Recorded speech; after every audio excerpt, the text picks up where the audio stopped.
Hey Magic fans, I'm Joe. Thanks very much for joining me today.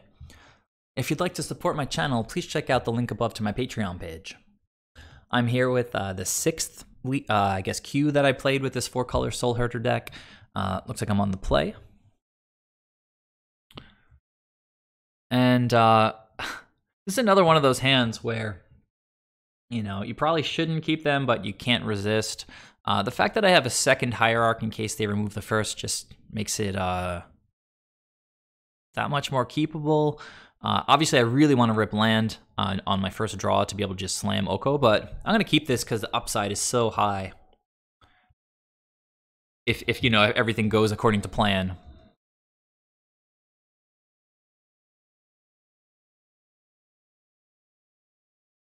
So once upon a time, some kind of creature deck here. It looks like Grixis Death Shadow again. Oh, wait, maybe it's Jund Death Shadow, I guess. I mean, that makes sense since they cast Once Upon a Time, right? Jace Vryn's Prodigy. So maybe it's like 4-color something? Confusing. The fact that they're hitting their life total so hard means it's Death Shadow. And I guess, you know, they had been starting to play Vryn's Prodigy.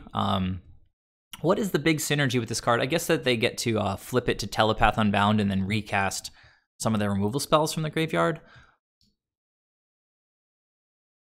So, yeah, they'll draw off Bauble and land. Yes!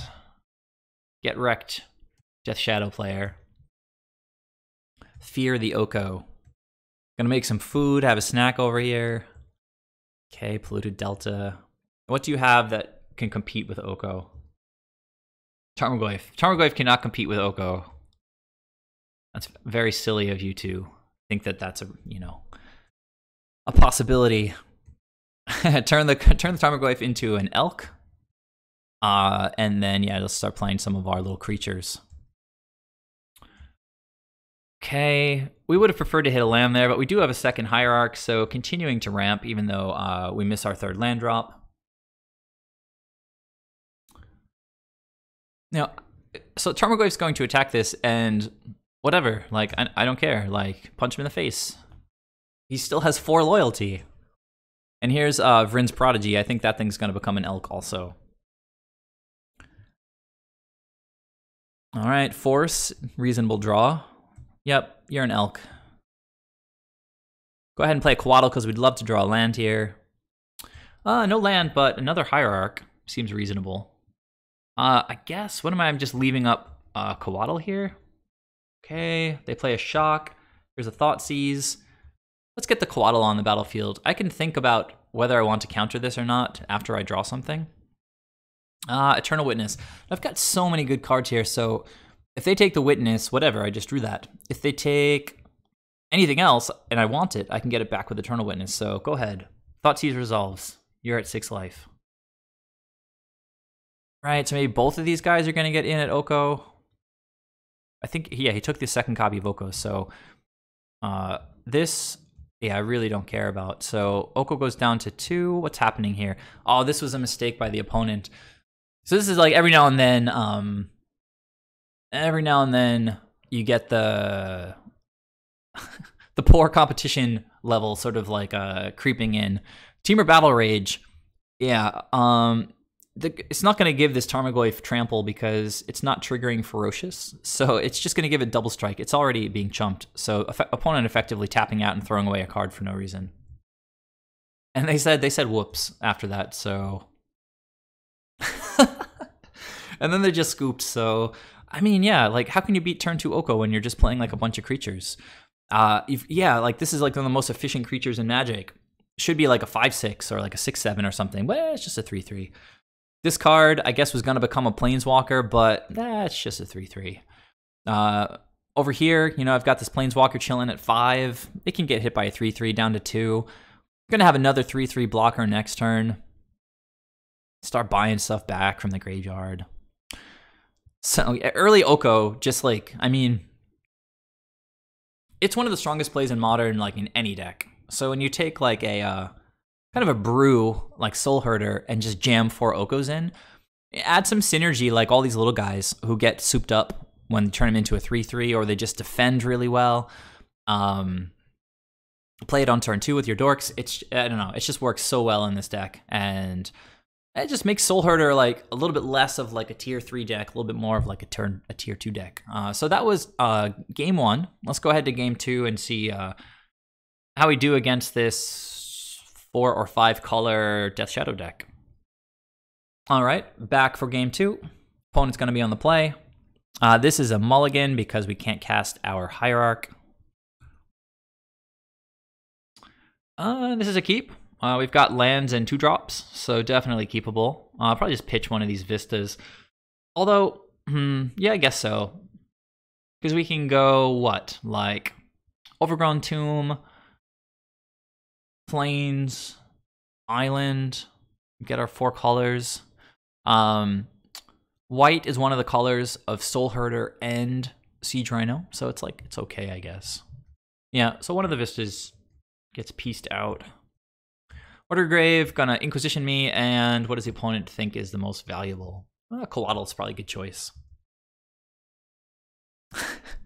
That was awesome. I remember that feeling when the opponent cast Inquisition and then Oko snuck into my hand. Hey, Oko. Glad to see you. Hey, Bloodstained Mire, cracking it. Untap Godless Shrine. Oh no. Thoughtseize. Oko down. And a 1/1 Death Shadow. Not super threatening, but we know those guys get pretty big pretty fast. Go ahead and crack this, get that tomb that I had discussed earlier. Coatl's pretty nice, but it's not going to have Death Touch yet. I'm going to go with Charming Prince here because I think I'd really like to set up my next couple draws as best as possible. So he's going to scry. And let's see. I think I'm going to keep the land on top and actually maybe bottom the Oracle.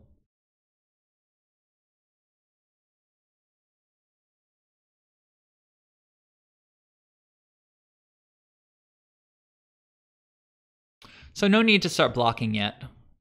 Death Shadow, just a 4/4. Opponent on 3 cards. No, I'm sorry. You keep the Oracle, of course, because these... I think it was reverse. I think that I bottomed the land, kept the Oracle on top. I think I was thinking of another game. So Oracle, great cantripping trump blocker in this matchup. So let's go ahead and get Snow-Covered Island. Run out the Oracle right now. Assassin's Trophy, decent. We've got our black mana. We just need to get one more green source. I guess I could have attacked there. Didn't really want to make the Death Shadow much bigger. So, go ahead and throw the Oracle under the bus. So, not representing Team or Battle Rage yet. Possible they're slow rolling it, but I don't think that's what they're up to. I'm gonna play this tapped. I don't have to play Trophy just yet. I can just flash in the Coatl. Still not gonna have Death Touch though. Always good to know what the opponent has seen. They've only seen the Assassin's Trophy so far. So let's see what I draw off of this Coatl. Teferi's pretty good, and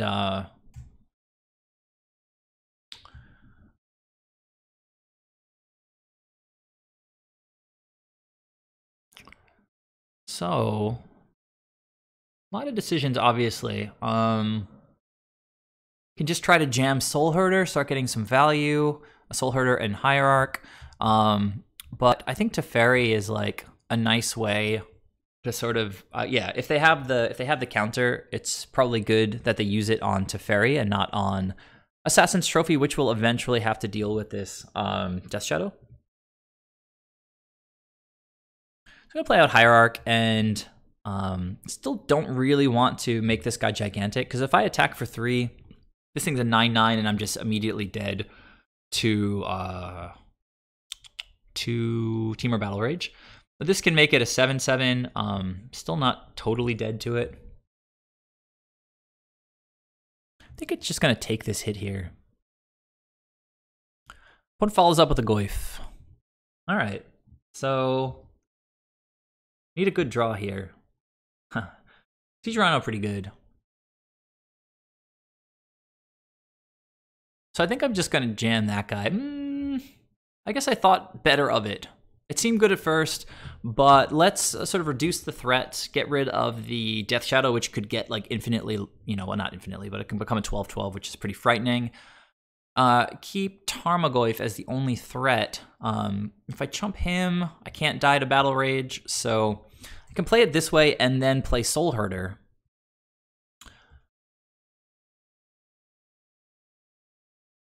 Potentially better to not give them a third land.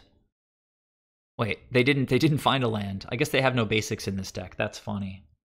So Assassin's Trophy just killed the Death Shadow and no land. I was gonna say maybe I should have played Soulherder first, but whatever. It's all done. So here, I think I just get to gain some life, right? Yeah, gain 3 life. Everybody keeps saying that gaining life is kind of like pointless. I don't know, Team or Battle Rage this guy. Like, I'm not going to die anymore. I guess, yeah, whatever. Like, it's not a Death Shadow. They can't make it grow randomly. We've already got an instant in the graveyard. So yeah, no blocks. I'm going to gain more life next turn with the Siege Rhino. Land is kind of garbage, but we do have the Siege Rhino, which is not garbage. Yeah. And, well... why am I not attacking with Soulherder? I guess I'm a little bit afraid of Snapcaster, like just jumping in there and blocking. So interesting here. No way to trigger Revolt, so they can't kill either of my gigantic creatures, which is poor for them because well, they got to kill my 2-drop, staying at 4, but Rhino's going to knock him down to 1 on the end step. Soulherder, Siege Rhino, fusion. 5-color Death Shadow at 1 life. No Death Shadow in sight. Opponent scoops. So yeah, I don't know. The 2 Death Shadow decks so far, both falling 2-0 to the Rhino Oko build. Yeah, I don't know. It feels like a decent matchup. Let me know your thoughts down below. Please subscribe if you haven't done that yet. Please check out my Patreon page if you'd like to support all this Soulherder and occasional Merfolk content. And tune in for the next video where I'll be back with, I believe, the 7th of the first 8 rounds that I played with this 4-color Soulherder deck. I'll see you guys there. Bye.